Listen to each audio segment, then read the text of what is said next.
À savoir Grenoble, le deuxième, son dauphin qui voudrait lui ravir sa place, Brive en maillot noir. Et le coup d'envoi donné par Max Clément, parce que cette équipe de Grenoble a légèrement fait tourner aussi David George. Après 13 saisons où il a porté ce maillot des Coujoux, lui qui l'a connu en top 14 à 9 reprises quand même, 9 saisons, et 4 en Pro D2. Il n'avait plus joué depuis fin octobre, Thomas Larangera, avec cette équipe de Brive. Mais là, c'est Stuart Holding qui a l'opportunité d'ouvrir le score pour les brivistes. La première opportunité, la bonne. Ça fait 3-0 pour les brivistes. Mettre de l'intensité, et tout part de se mêler à droite, avec un grand côté à attaquer. Et Dridi qui récupère le ballon dans le couloir, joue au pied en profondeur. Grâce à Coup qui vient pour essayer de couvrir le troisième rideau, mais il se fait arracher le ballon. Et c'est là où on voit qu'on est presque déjà en phase finale. C'est qu'on tente les points. Alors certes, on est face au poteau, 22 mètres. Mais prendre le score très rapidement pour obliger l'adversaire à jouer peut-être. Le lancer pour Benjamin Boudou, qui est revenu lui aussi de blessure. Une fracture de la mâchoire avec Stuart Holding. La bonne passe encore une fois sur les extérieurs avec de la vitesse. C'est bien fait, le franco et le premier essai. Les deux ailiers ont frappé et les brivistes récompensés. Magnifique essai avec les deux ailiers. Dridi qui dézone pour venir prêter main forte à Lefranc. Lefranc magnifique. Mais ce coup de pied de Larangera, tout part de cette touche. Récupéré par miracle un petit peu par Nathan Fresnon. Le Stuart Holding qui écarte le jeu. Larangera qui pousse au pied. Et derrière, c'est les cannes de Lefranc pour Dridi.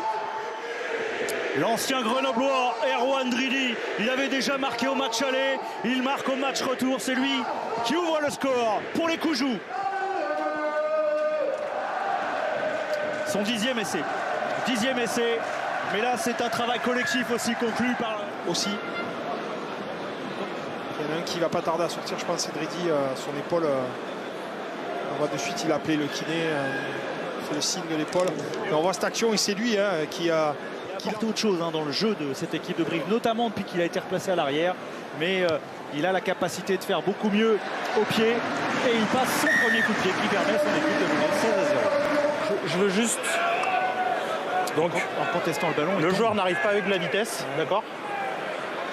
Ensuite, il se laisse tomber sur une articulation. Le niveau de danger est modéré. Est-ce que ça va tout le monde, ça? Ça va, Jean, ou pas? Ok. Il n'y a pas de vitesse. Et ensuite, il se laisse tomber. Donc, le niveau de danger est modéré. Donc, marqué leur premier point à la 44e minute. Avec le pied droit de Max Clément. Ça passe, voilà. Grenoble, mais le premier jouera en demi-finale. Le vainqueur du barrage qui a opposé le 3e et le 6e.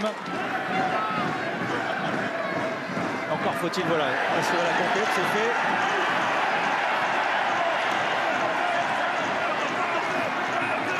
Il est bien en place ce ballon porté briviste.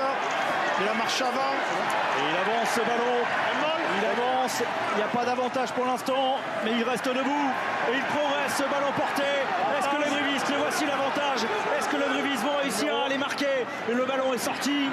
Ils sont en infériorité numérique. Carwin Bosch pour fixer. Carwin Bosch pour fixer. Et passer les bras pour derrière servir. Mathis Ferté. Le deuxième essai consécutif encore une fois. Il touche en ballon porté. Et derrière, le travail des trois quarts. Touche, ballon porté, avantage à suivre. Et les brivistes qui transforment un petit peu contre le cours du jeu. Ils auraient pu reconstruire avec leurs avants, sachant que je vais dire le centre était venu leur prêter main forte.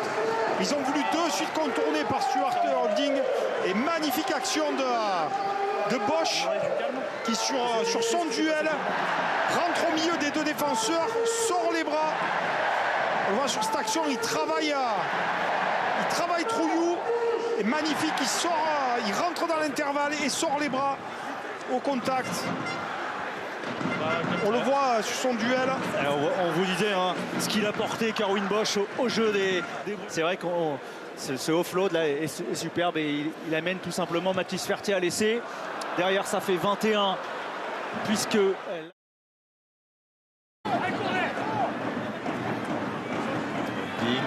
Bosch, c'est bien fait. Ça donne de la vitesse quand même côté bruviste aussi. Pour l'instant, la meilleure défense fait plier la deuxième défense de Pro D2. Avec Corwin Bosch, Holding, ça circule bien. Moroni, Schvelidze. Ils avancent et ils dominent tous les impacts, les bruvistes.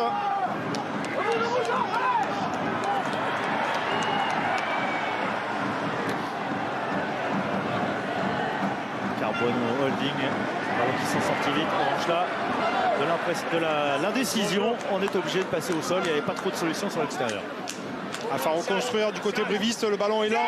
Ouais, ça c'est bien fait, la passe à hauteur pour moi. Oh, il est passé, Maxima. Pour Léo Carbonneau, 3 essais à 0.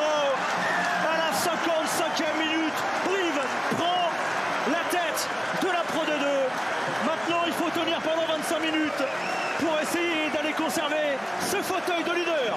Et une fois de plus, le danger est venu de Maximin et d'Enflode. Maximin qui a travaillé ses défenseurs, qui est resté sur le terrain, qui a fait l'effort. Et on voit cette action Da Silva qui remet à l'intérieur pour Maximin, qui sort les bras autour de Javakia. 2025, un essai qui pour l'instant c'est un symbole, hein. Lui le briviste formé au club évidemment après son passage à l'avenir. Pour Maxime.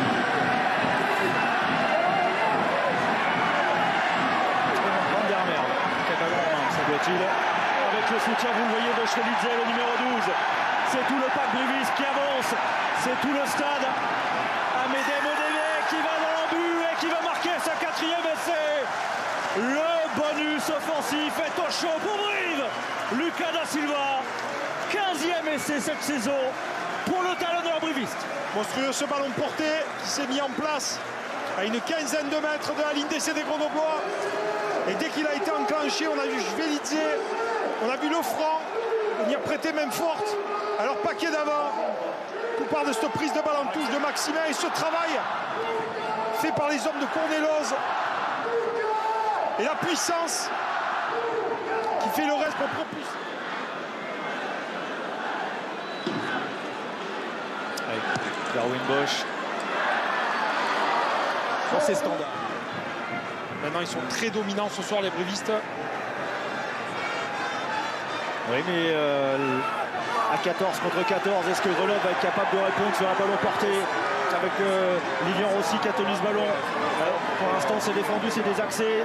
Difficile de trouver de l'avancée pour les Grenoblois. S'ils y parviennent. Un ballon qui avance et qui va finir dans l'embut. Un ballon qui va finir dans l'embut.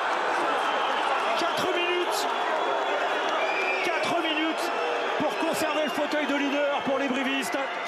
En tout cas, les Grenoblois inscrivent leur 110e essai cette saison. Et Grenoblois dans le sillage de Berruyer qui arrache le ballon. Marc Palmier pour la transformation. Ce n'est plus le score qui compte à 3 minutes de la fin du match. Repli. Ils ont mis 76 minutes à faire craquer la défense de Brive. Est-ce qu'ils vont réussir à aller marquer un nouvel essai? Repli, il a un petit peu court ce ballon de Corwin Bosch. Un ballon qui a été relayé par Fouzier.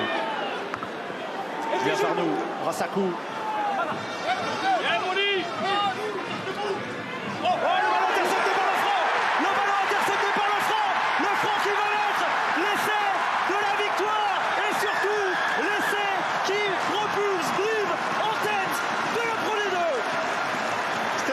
De Lefranc, on savait que les Grenoblois devaient prendre des risques et le risque ne s'est pas avéré payant puisque Lefranc intercepte cette balle dans le côté fermé. De suite cette longue passe adressée par Boissier et interception de Lefranc. Un petit peu gourmand le 9 remplaçant Grenoblois qui va alerter Fussier. Parce que, évidemment, le plus bel hommage rendu aux Fidjiens, c'est cette équipe de Brive, une équipe qui devrait, qui 4e matchs seulement cette saison, mais le plus beau pour Thomas Laranjeira parce qu'il